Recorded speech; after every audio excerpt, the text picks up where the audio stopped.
नमस्कार मित्रांनो, स्वागत आहे तुमचं पुन्हा एकदा नवीन एका व्हिडिओमध्ये, नवीन एका ब्लॉगमध्ये।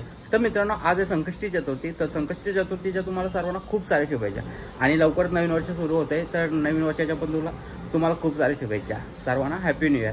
आणि आज आमच्या गावामध्ये अयोध्येला जाणारा कलश येणार आहे, तर त्याचीच मिरवणूक वगैरे गावात आहे आणि राम मंदिराची पूजेसाठी जाणार आहे तो कलश, काहीतरी असंच काहीतरी आहे। तर अजून त्याची इन्फॉर्मेशन भेटली तर आपण नक्कीच घेण्याचा प्रयत्न करू। तो आता आपल्या गावात येणार, आमच्या गावात येणार आहे, तर त्याचीच मिरवणूक बघायला चाललो आहेत आपण आणि बघू तो कलश कसा काय आहे आणि अजून काय काय बघायला भेटतं आपल्याला। चला व्हिडिओला कंटिन्यू राहा। आपण जाऊ आता गावामध्ये कलश मिरवणूक बघायला। तर मित्रांनो, गावात आपल्या अशी रांगोळी वगैरे काढलेली आहे आणि मिरवणूक गावात चालू आहे का।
मित्रांनो, आता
हॅलो बँडवाले हॅलो बँडवाले बंद.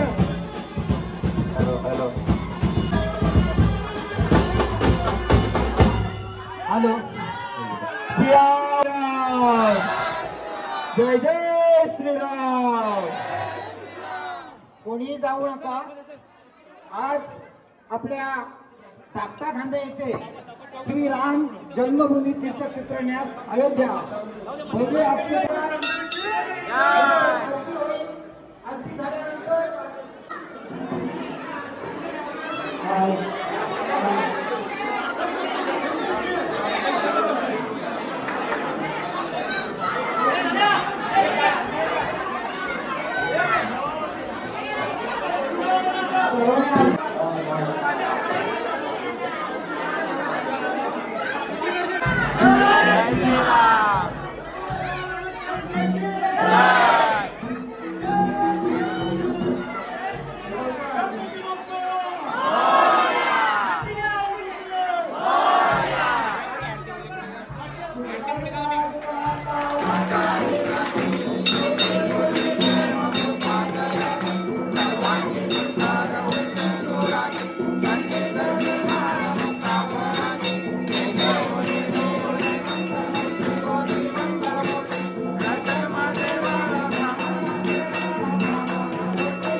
तमेव सर्वं मम देवदेव कायेन वाचा करोणीयं सकलकमलस्ति नारायणाच्युत आद्यं श्रीतं रामनारायण कृष्ण राम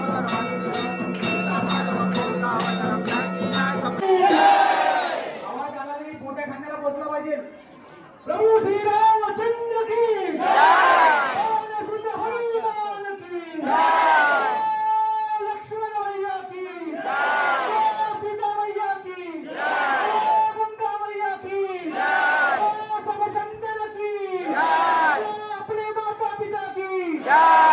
भारत माता की हिंद धर्म की जय श्रीराम जय श्रीराम जय श्रीराम जय जय श्रीराम. सातचंद्राच्या जन्मभूमीला न्याय मिळाला. न्यायालयीन प्रक्रिया पूर्ण झाली आणि आपण न्यायावर विश्वास ठेवतो. रामचंद्राचे आपण माझा परिचय मी गणेश शिंदे राहायला कामोठ्यातच आहे, निवासी आहे. राम जन्मभूमी तीर्थक्षेत्राचा समन्वयक कामोठे वसाहतीचा म्हणून काम पाहतो. माझ्यासोबत सहकारी आणि आपल्या ग्रामस्थ मंडळी सुद्धा गेल्या 2-3 दिवसापासून या तयारीत आहेत. सर्व आहोत असं मी सांगतो. इथून पुढे आपली जबाबदारी काय आहे त्याची 2 मिनिटात माहिती देतो. आज इथून गेल्यानंतर आपण एक निश्चय करायचा आहे. 1 जानेवारी ते 15 जानेवारी या 15 दिवसामध्ये आपल्या ग्रामस्थांद्वारा आपल्या गावातील प्रमुख लोकांद्वारे आपल्या घरी प्रभू रामचंद्रांच्या त्या प्राणप्रतिष्ठा सोहळ्याचं निमंत्रण येणार आहे. ह्या ज्या अक्षता आलेल्या आहेत हे अक्षता आपल्या घरोघरी देण्यासाठी आपले ग्रामस्थ मंडळी घरी येणार आहेत. येताना अक्षता येतील, पत्रक येईल. त्या पत्रक मराठीत हिंदी असू शकेल, त्यात माहिती असेल. आणि तिसरी त्यात महत्वाची गोष्ट राम मंदिराचा एक फोटो आपल्या प्रत्येक घरोघरी पोहोचवण्याची व्यवस्था राम मंदिर न्यासाने केलेली आहे. त्याच्यामुळे ह्या 3 वस्तू आपल्याला पुढच्या 15 दिवसात घरोघरी निमंत्रणाद्वारे मिळतील. रस्त्यामध्ये कुठेही निमंत्रण आपण देत नाही. ही आपली संस्कृती आहे. लग्नाचं निमंत्रण आपण घरी जाऊन देतो, तसंच हा सोहळा जो आहे त्याचं निमंत्रण सुद्धा आपल्याला घरी येऊन मिळणार आहे. याचं सर्व नियोजन आपले ग्रामस्थ मंडळी मिळून करतील. हा आपल्या कौटुंबिक विषयाचा भाग आहे. त्या दिवशी म्हणजे 22 जानेवारीला प्रत्येक घरामध्ये दिवाळीचा सण असेल. कोणी गोडधोड करेल, कोणी मिठाई आणेल. पण 11 वाजून ते 1 वाजेपर्यंत ह्या 2 तासामध्ये अयोध्याच्या त्या राम मंदिरामध्ये रामललाच्या बालमूर्तीची प्रतिष्ठापना होणार आहे. स्वाभाविक आहे आपली सर्वांची इच्छा असणार आहे तिथे पोहोचण्याची. वेळेअभावी आपल्या अन्य कामामुळे पोहोचता येणार नाही म्हणून या कार्यक्रमाचा आपण भाग बनणार आहोत. आपल्या घरी आपल्या देवालयात जो फोटो आपल्याला मिळणार आहे राम मंदिराचा, ती प्रतिकृती राम मंदिर समजून आपल्याला मिळालेला अक्षता त्या राम मंदिराच्या फोटो समोर आपण व्हायच्या आहेत आणि त्या अक्षता त्या प्राण प्रतिष्ठा सोहळ्यासाठी पोहोचलेला असे आपण आपल्या भावनेने पाहतो. त्याच्या व्यतिरिक्त हे आपला कौटुंबिक कार्यक्रम झाला. गाव म्हणून आपण कार्यक्रम करावे असं आम्ही आवाहन करतो. अन्य ठिकाणी काही योजना केल्या त्याची मी माहिती देऊ शकतो. त्या योजनांना आपण लक्षात घेऊन आपल्या गावाची काय योजना करता येईल का हे सर्व ग्रामस्थांनी ठरवावं. याच्यासाठी कोणतंही बंधन नाहीये असं सरळ आवाहन न्यासातर्फे करण्यात आलं. काही ठिकाणी मंदिराला रोषणाई केली गेलेली आहे, करण्यात येणार आहे. काही ठिकाणी एलईडीची व्यवस्था करण्यात येणार आहे. प्रत्यक्षात सोहळा बघण्याचा लाभ सर्वांनी एकत्र मिळून पाहावा. काही ठिकाणी मंदिरांमध्ये दिव्यांची व्यवस्था होणार आहे, दिवे लागणार आहेत. काही ठिकाणी महिलांद्वारे भजन चालणार आहे. आणि जर आपण ग्रामस्थ मिळून जर एक गोष्ट ठरवता आली तर त्या 11 ते 1 या वेळेमध्ये आपल्या या मंदिरामध्ये प्रांगणामध्ये सर्वांनी श्रीराम जयरामचा जप सामूहिक करता आला ती शक्ती आपल्या गावाला मिळेल, आपल्या समूहाला मिळेल. त्याच्यामुळे सगळं काही आपलं रामाच्या दरबारी वाहिलं जाईल. आपल्या भावना तिथपर्यंत पोहोचल्या जातील. या भावनेने आपण सर्व काम पुढील 15 दिवस करणार आहोत. 22 जानेवारीचा दिवस वर्किंग डे जरी असला तरी तो मुहूर्ताचा दिवस आहे. त्यामुळे जसं लग्न कार्य असलं त्या दिवशी आपण आपल्या सर्व व्यवस्था आधी पार पाडतो, तसंच 11 ते 1 या वेळेत आपण आपला पूर्ण दिवस तो वेळ घरगुती आणि आपल्या गावासाठी रिझर्व ठेवावा असं न्यासातर्फे मी आपल्या सर्वांना आवाहन करतो. ज्यांनी तो लढा 92चा पाहिला आहे तर पुढील 15 दिवस आपल्या मंदिरामध्ये अर्धा तास 1 तास त्याच्या कथा सांगाव्यात. नवीन पिढीला माहिती पडावं की काय संघर्ष होता. कोणतीही राजकीय शक्ती नसताना सुद्धा लोक पायी वणवण त्या मार्ग काढत नदीद्वारे जंगलाद्वारे पोहोचली होती आणि तो 92चा कलंक पुसला होता. आज प्रत्यक्षात याची देही याची डोळा आपल्याला भाग्य आहे. या जन्मात आपण या सोहळ्यासाठी आपला जन्म शिल्लक आहे म्हणून आपण सर्वांनी यात सहभागी व्हावं याची आपल्या सर्वांना आवाहन करतो.